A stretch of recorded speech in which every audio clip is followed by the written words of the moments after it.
ইনিংসের তৃতীয় আর নাহিদ রানার প্রথম ডেলিভারি। ব্যাটিংয়ে কোপার কোনলি চাইলেন সাইড দিয়ে বাউন্ডারি বের করতে, তবে নাহিদের গতিময় সেই বলে অবাক অজি এই ব্যাটার। স্লিপে থাকা সাইফ হাসানের হাতে একেবারেই বন্দী তিনি। উইকেটটা যেন নিজের কাছেই তার অবিশ্বাস্য মনে হলো।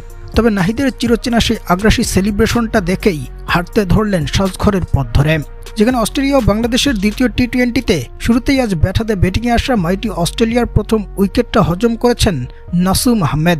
এরপরেই নাহিদ রানার শিকার কোপার কোনলিকে এবং মিচেল মার্শকে উইকেট নিয়ে অজিদের পাওয়ার প্লেতেই চাপে ফেলে দেন মোস্তাফিজ। তবে টিম ডেভিড ও মার্ট রেনেসার অসাধারণ জুটিতে ঘুরে দাঁড়ায় অস্ট্রেলিয়া।